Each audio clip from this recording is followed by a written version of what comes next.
The public's faith in our democratic systems has never been lower. It is perfectly fair to say that there are different questions for the different sides. For the Conservatives, it is clearly why you took it out in the first place, why you allowed it to become a super-injunction, why you kept battling against it being discharged so many times. And let's remember, it is John Healey and this government who have made this decision, not the Conservatives, who have made the decision to close the relevant schemes which were designed to compensate for the data breach in the first place, to bring people over who had suddenly been put in danger. And exactly, Lewis, to your point, that it wasn't a judicial decision.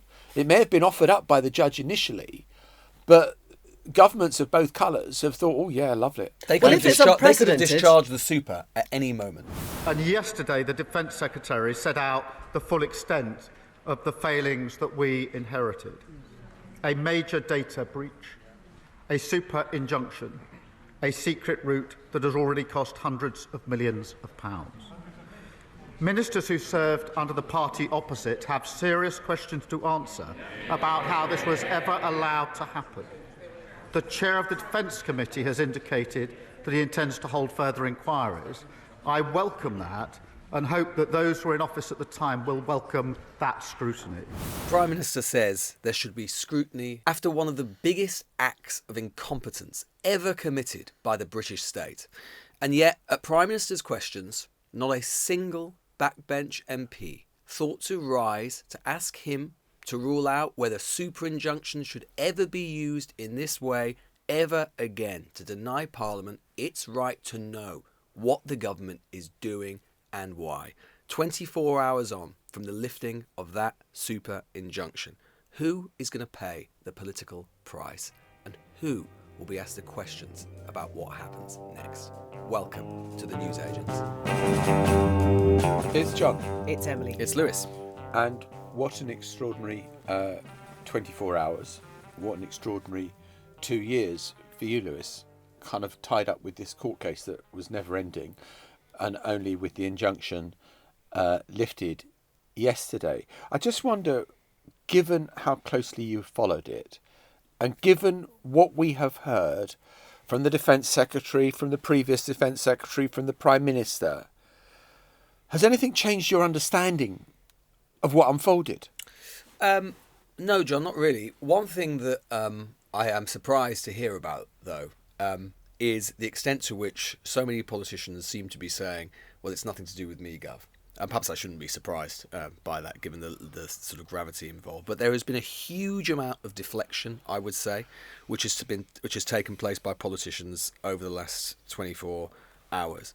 In particular, both from the former Defence Secretary, Ben Wallace, and indeed his successor, or one of his successors, John Healey, suggesting that basically this super-injunction was being kept in place by the courts. And that therefore, I heard John Healey say something this morning, which was to say, I had to do something to overcome these court decisions. Can we just be absolutely specific about this? It was not the court that kept the super-injunction going. It was governments of both colours for 2 years, right? Indeed, to be absolutely explicit, at one point, as we said in our special episode, the super-injunction was discharged by the court, at which point the government decided to appeal, to take it to a higher court, the Court of Appeal. They did not need to do that. It was the government, Conservative government and the Labour government, which has kept this super-injunction in place for 2 years, and it has only now just come to an end. So I'm just somewhat surprised to hear so many politicians seeming to suggest that this is a judicial problem rather than a political one. I've been calling round former members of the Cabinet over the last 24 hours, in other words, the last Cabinet under the Conservative government. And it's been interesting to see how much pushback there has been about this story. One very senior member of the last government said to me, if you were responsible, you would have made exactly the same decision. And they put it like this: do you burnish your transparency credentials, feel good with your international law pals, or do you try and save the lives of Afghans who the government has entirely accidentally put at risk? And to your point, Lewis, this person went on and said all this was agreed by a judge who quite rightly told the government the time was limited and they needed to get on and deliver and design a repatriation scheme. By the way, this was all briefed to Healey and to Starmer, who are trying to have, their words, their transparency cake and eat it. Now, I guess the pushback on that is everyone understands an injunction for a limited time. Everyone understands even a super injunction to say we need to get our ducks in a row. We need to make sure that the people who are right at the centre of this are warned and alerted and can get the hell out of that country.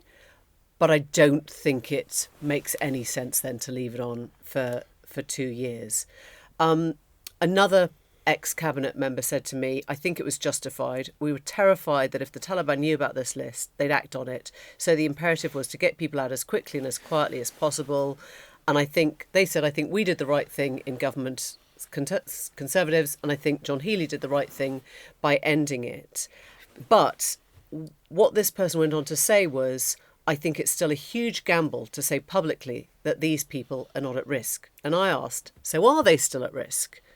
And this person said, I really hope not, but you don't know. Well, the thing is, Emily, is that my point to that, and I think this is why we're going to talk about scrutiny, and I think that this is one of the big questions that needs to be answered, and I don't see anyone answering it at the moment, is that the positions you just outlined are incompatible for that person to say, which is that either it is the case, right, that this was so dangerous that it was such a potential risk.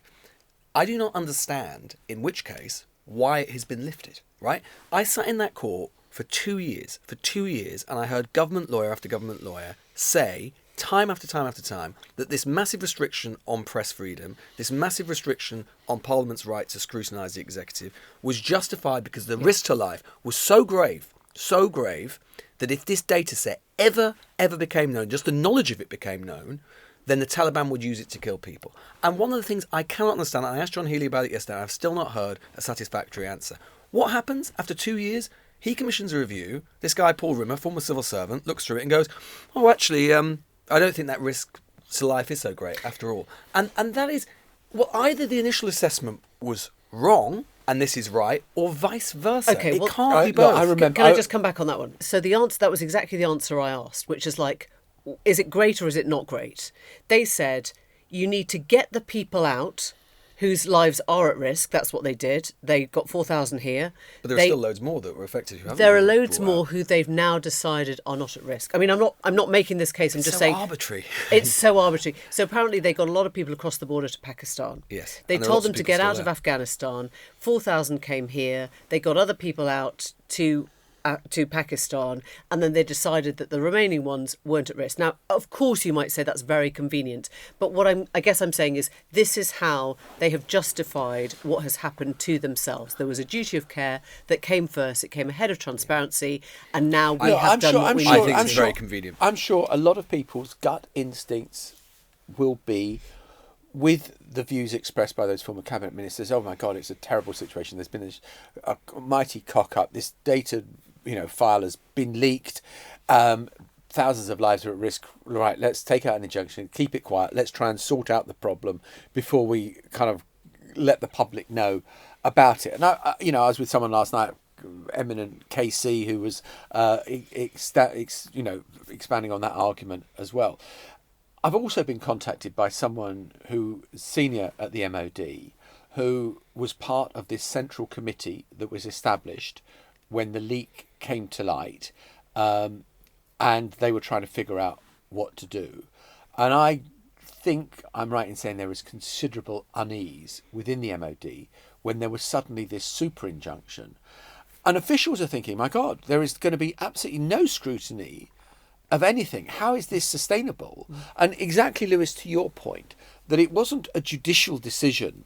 It may have been offered up by the judge initially, but governments of both colours have thought, oh yeah, lovely. They could have discharged the super at any moment. Yeah, if it's unprecedented, they probably they couldn't understand what they were being offered, right? Because it had never been offered before. But then you have got a real problem. That, of course, at times of war, there are going to be secret stuff happens and there is going to be no accountability because you can't have it brought before Parliament about what we're going to do about an invasion or what we're going to do like about... the D-notice with, the safety of our own troops. Yes, but this falls into a slightly different category where you are inventing government policy, you're bringing Afghans in secretly. There is the expenditure of hundreds of millions of pounds, and as you were saying, Lewis, yesterday, but it could have been up to £7 billion that was being spent.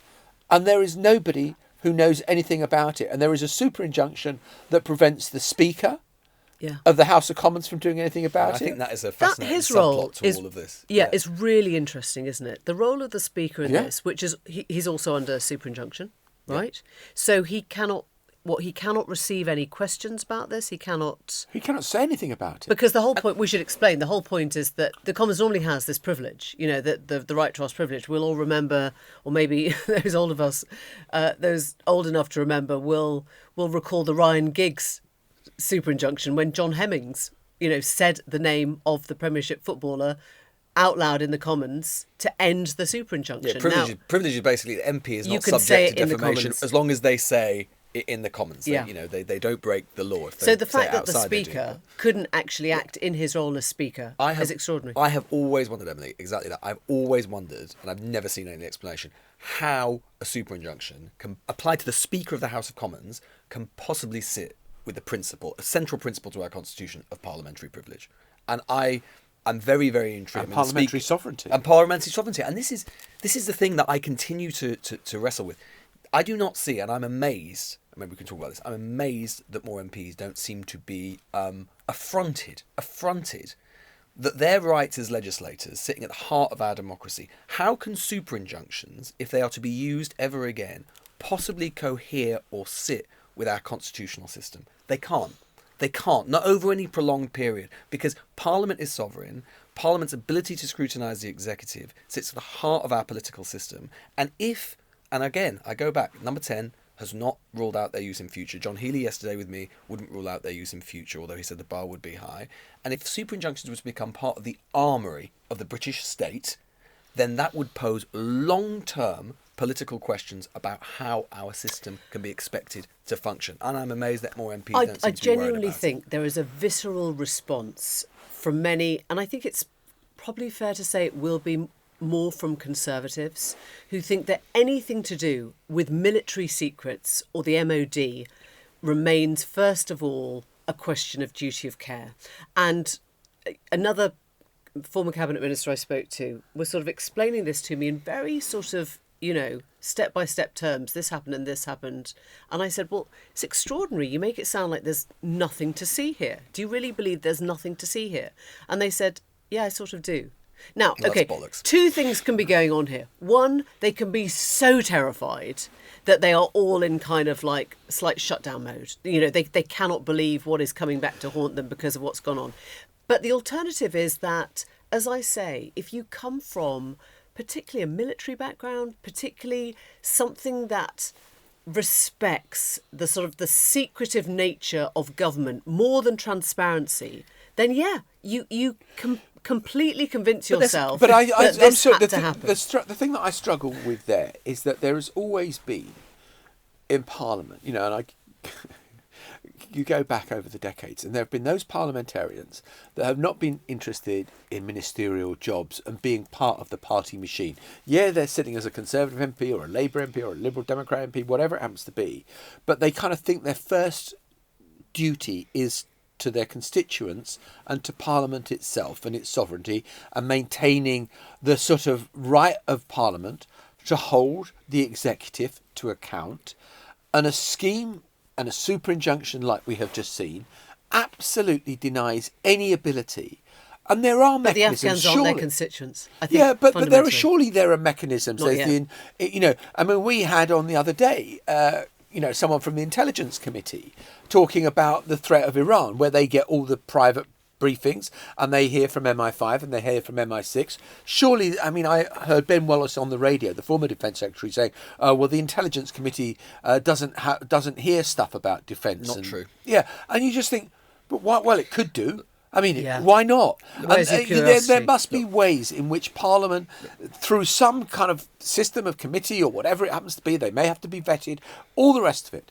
There has to be a way. You can have an argument about whether the super injunction was necessary to begin with. You can have an argument about what the MOD policy response was. Fine. Reasonable people might disagree about those things.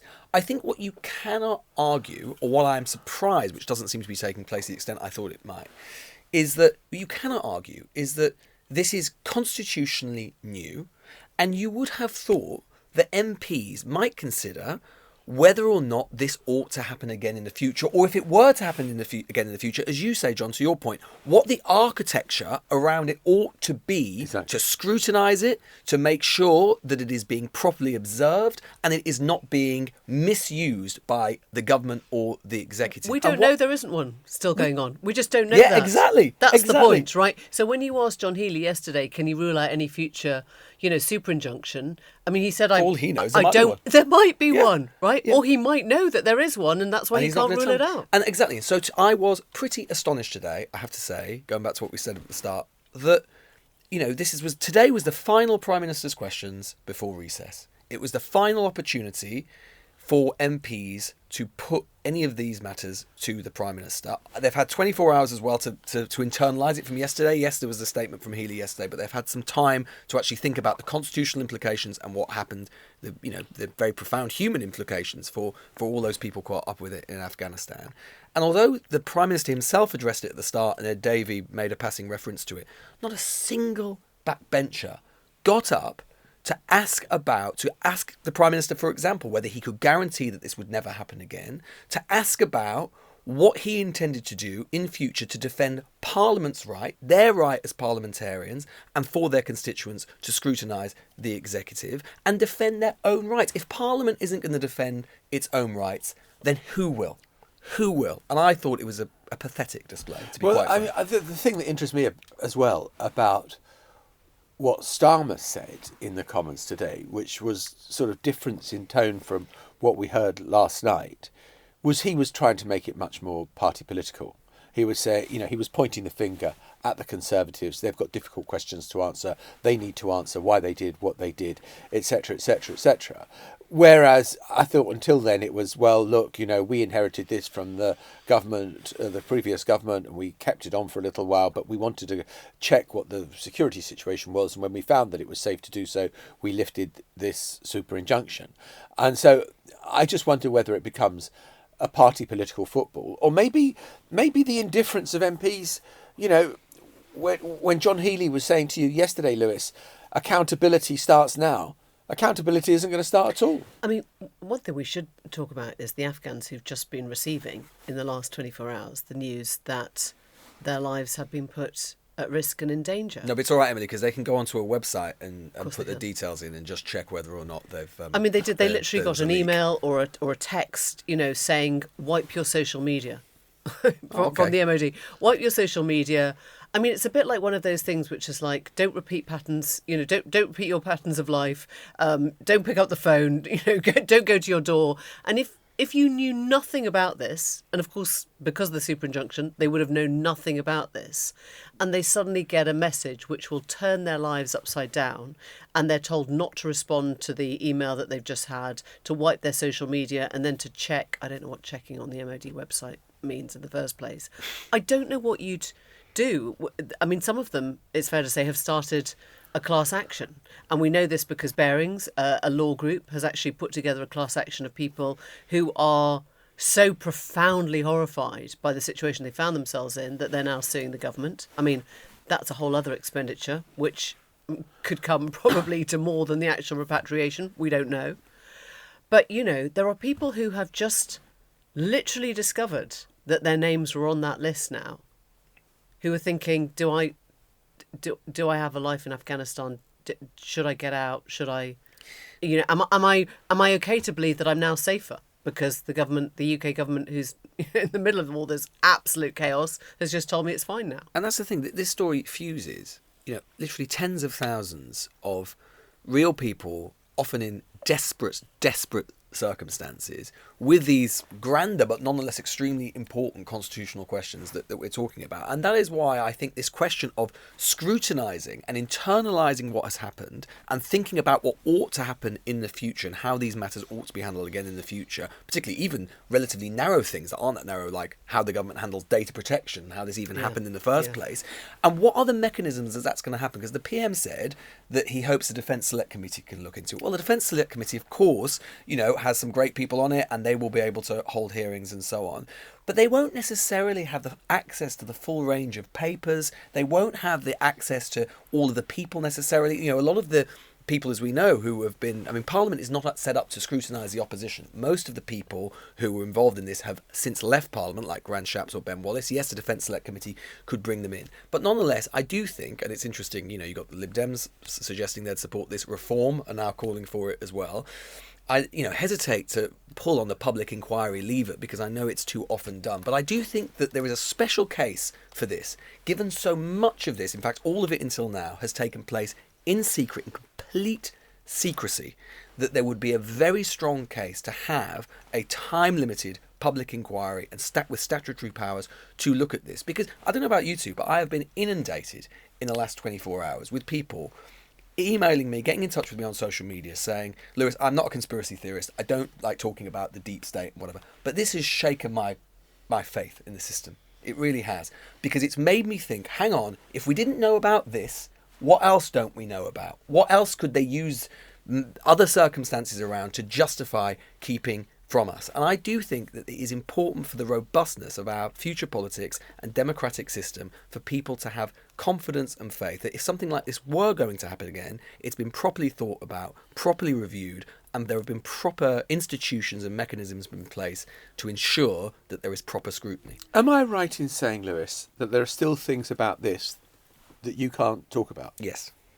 So even if you have a Defence Committee inquiry where you are calling evidence for people to give evidence, presumably they are subject to the same restrictions that you are, and therefore wouldn't be able to discuss certain issues. Yes, I mean there are two slightly different issues. There is an ongoing, relatively limited injunction to prevent the disclosure of certain details about the case, which could, by the time next week, for example, be lifted, and those things could be reported. I can't really say why that is, but that is the case.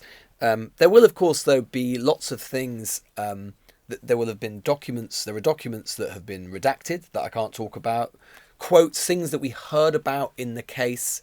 Any quotes we wanted to use, we've had to get pre-authorised and authorised for usage in that. And as I was explaining on the main episode we did, I would say between a third and half of all the court proceedings that we were party to took place in a further level of secrecy that we weren't allowed to, a further closed session which we weren't allowed to attend. So indeed, in terms of members of the public, journalists, there will be no one better informed about what happened than myself and the other journalists who were involved. But we ourselves are pretty much in the dark about a reasonably, large percentage of what went on.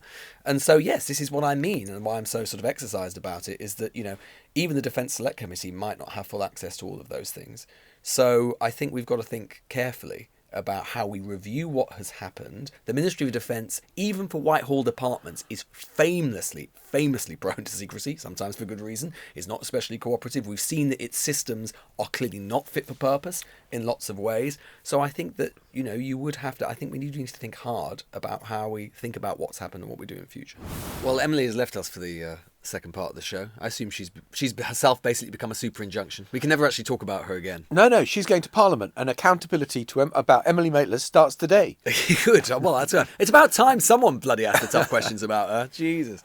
I tell you, on this question of tough questions though, like one of the things that I've sort of been, I thought it might be interesting to address. One of the things I've sort of been inundated with over the past 24 hours on social media in particular is kind of this anger, which I think speaks to a lot about our contemporary politics. Actually, this anger that we are sort of blaming Labour for a Tory problem, and I think this is very curious and very odd because.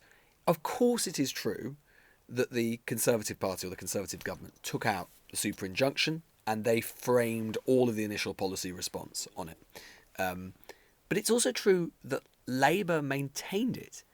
And it is perfectly fair to say that there are different questions for the different sides. For the Conservatives, it is clearly why you took it out in the first place, why you allowed it to become a super-injunction, why you kept battling against it being discharged so many times, why it was, what the basis was of the intelligence assessment that it would be so dangerous, which now appears to have just completely disappeared. Loads and loads of questions.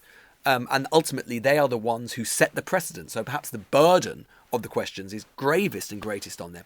But that doesn't mean that there aren't questions for, as you heard me put to yesterday, John Healey and the Labour government. For a start, it was in place for a year. Why did it take so long. And let's remember, it is John Healey and this government who have made this decision, not the Conservatives, who have made the decision to close the relevant schemes which were designed to compensate for the data breach in the first place, to bring people over who had suddenly been put in danger. John Healey made the decision to close that yesterday. That was his decision. So, of course, perhaps the weight slightly leans towards the Conservative Party, but the idea that there aren't questions for Labour to answer is just absolutely risible. Yeah, and of course, and there may be good answers, and we may come to understand better.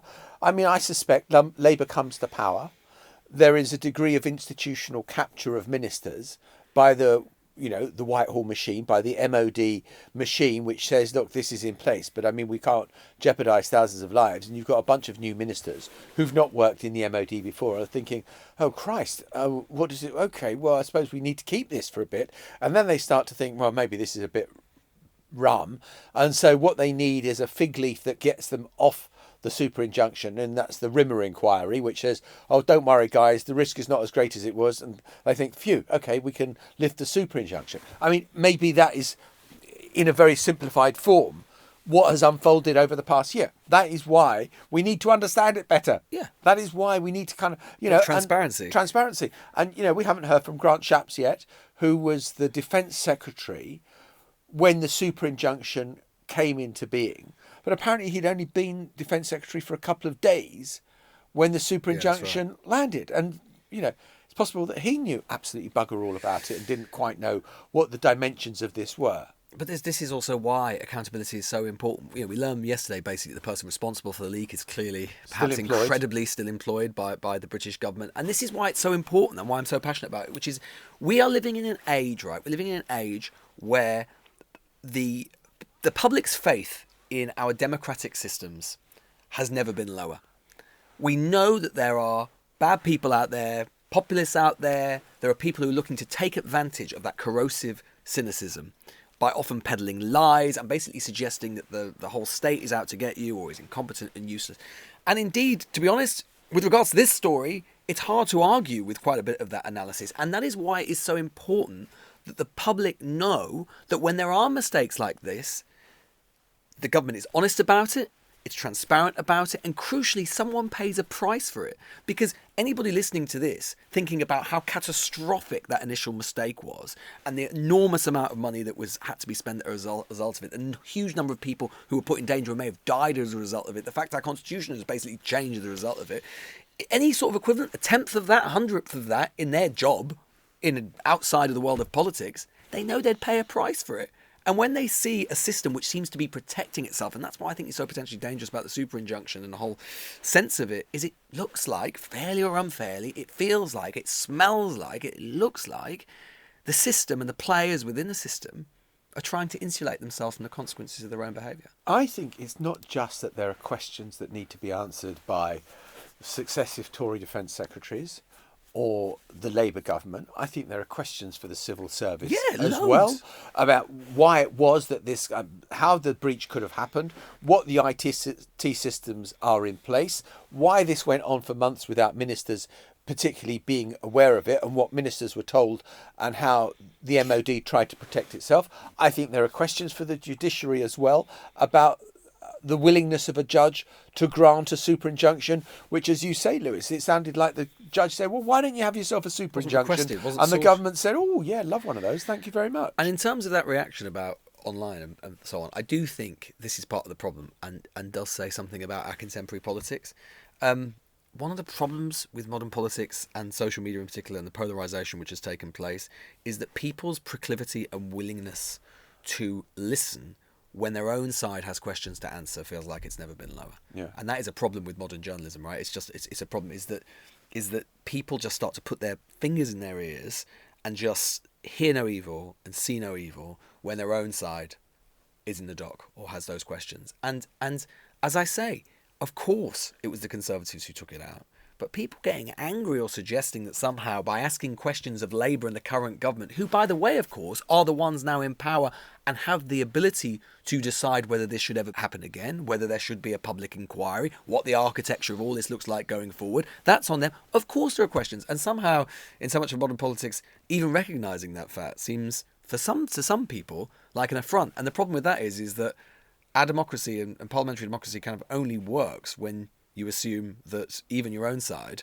can make mistakes and have to answer questions about those mistakes. And look, I'm not going to blow smoke, but journalism is about holding those in power to account fearlessly, regardless of whether they are a party that you quite like or a party you loathe. It is about the exercise of power, and journalists' job is to find out what the hell is going on, which I think, Mr. Goodall, is what you've sort of done for the past 2 years. So, hat tip to you, sir. That's my yearly compliment from John Sopel. We'll be back. No, 5 years. Okay, all right, sorry. All right, okay, it's a parliamentary compliment cycle. I get it. We'll be back just after this.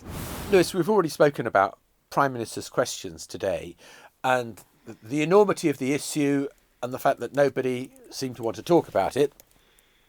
Kemi Badenoch, the Conservative leader, opposition leader, certainly didn't seem to want to talk about it.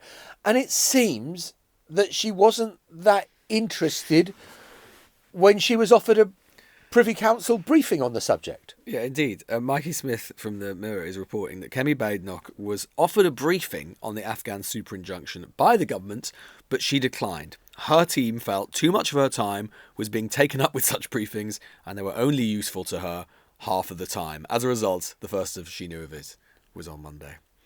I mean, you would think, well, if they're only useful to her half of the time, how is she deciding which half and which brief? Is it just random? That seems like that could be a bit of a hostage to fortune, Kemi. Just a thought. I know you don't make mistakes. Yeah, I know. When Ken Clarke apparently was health secretary, and there'd be a pile of 5 red boxes in his office to take home with him that night, he'd just say, pick 2, any 2, to a private secretary, and those would be the 2. It's not the best way of doing government, is it? No, but as I say, she doesn't make mistakes, so no. I'm sure she was wise. No, it didn't matter. No, completely irrelevant. Of course, she didn't think to ask a question about it today because she knows her own former colleagues are the ones precisely telling her to say that there's nothing to see here. Silence is golden. We will be back tomorrow. See you. Bye-bye. Bye-bye. The Newsagents. This is a Global Player original podcast.